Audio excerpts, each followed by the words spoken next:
I've got 3 words to describe today's Express. Expect the unexpected.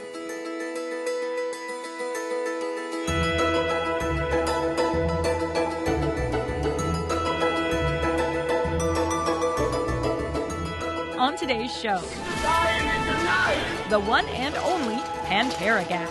So cool.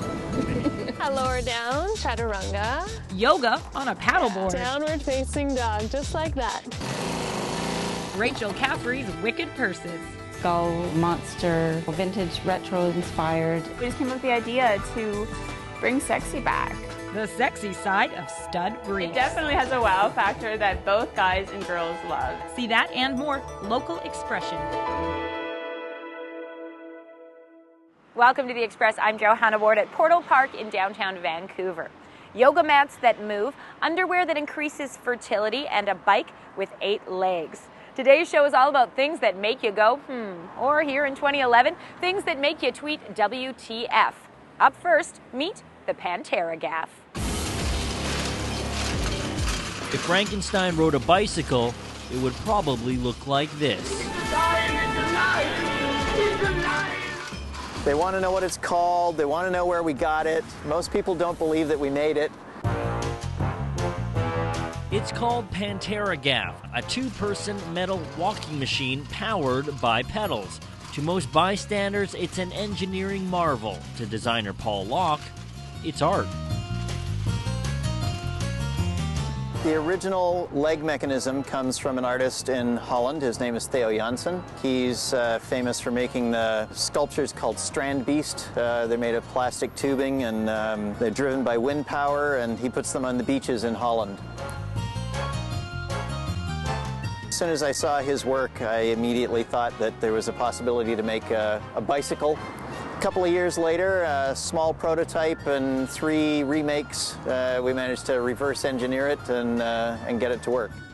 And there was a lot of legwork. Oh, there's more man hours to this than you can possibly imagine. It took some blood, sweat, not many tears, but yeah, we had a great time putting the whole thing together. Got it. And when they hopped on for the inaugural ride, It was rather anticlimactic because it didn't take too long for something to break. So, but now that we've got all the bugs worked out, we took it out to Car Free Sunday last weekend, and it feels wonderful to ride up and down the street and watch the children's faces and adults acting like children when they see it. people like Zakia Middlechild, who couldn't resist stopping for a closer look. I can't imagine. I never had even conceived of anything like this. It's just so cool. And that's exactly the response Paul is hoping for, because he says art doesn't have to be boring or pretentious. Like Panteragap, it can be simply and blissfully fun. You know, everybody can sort of imagine themselves doing something like this, you know, that they know what to do with this kind of art, you know. And today, they stare in complete amazement. I'm Tim Chung in West Vancouver for The Express. To see more of Paul's crazy creations, go to metrods.com.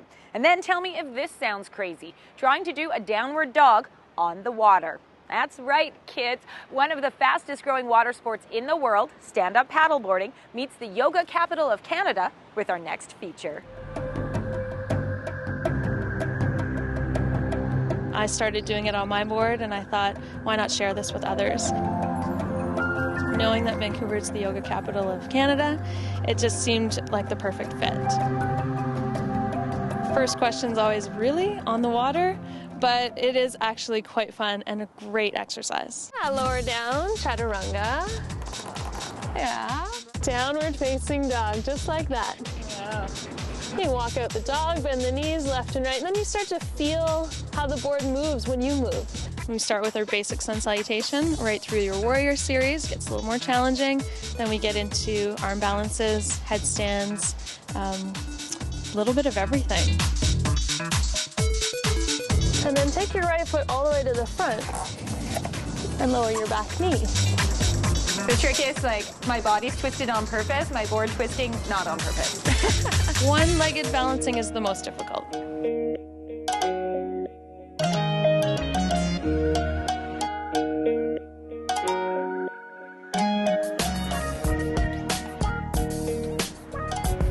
Wow, this is super peaceful. Like, that's amazing.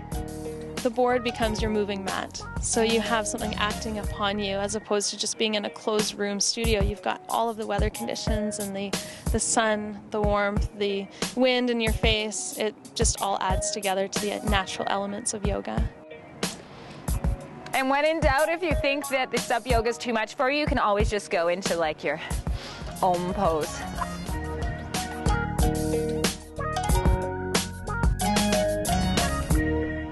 The website is standuppaddlevancouver.com to find out about sup yoga classes with Christy. And also, if you'd like to try paddleboarding without the yoga, her team offers private and group lessons. Now we're going to stick with the fitness scene that makes you do a double take with our next story. We're finding out why barefoot running is gaining strides all over the world. And as they say, changing the running world one odd look at a time.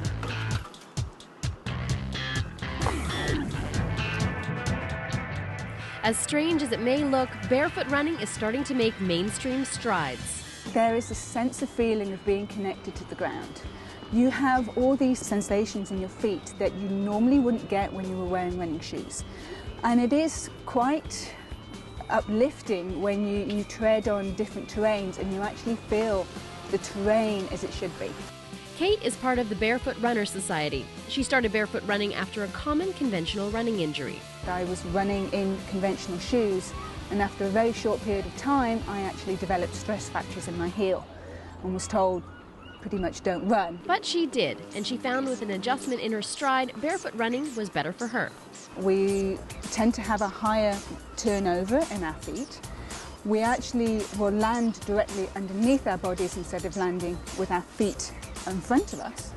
And we will actually land on our midfoot or our forefoot of our feet instead of actually landing on our heels. But not everyone agrees that the barefoot or minimalist movement is a good thing. If you don't have the foot strength, however, and immediately go into barefoot running or a shoe that offers no help, you're taking a weak foot and throwing maximum forces at it.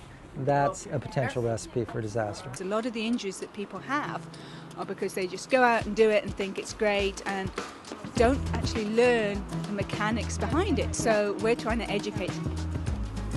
And they do a lot of education on their runs. After all, they attract a lot of attention.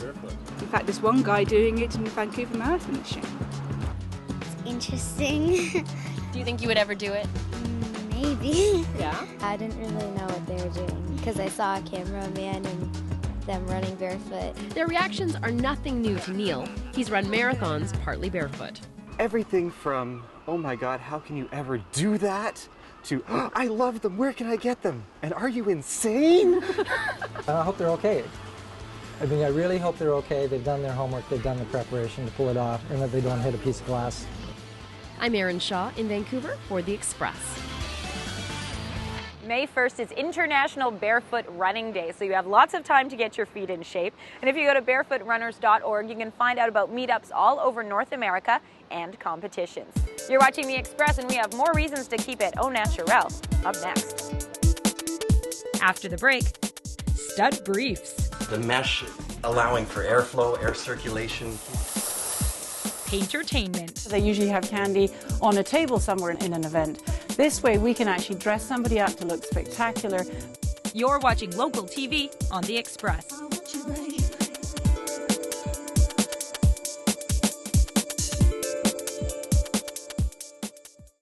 Community programming on Shaw has been generously sponsored in part by...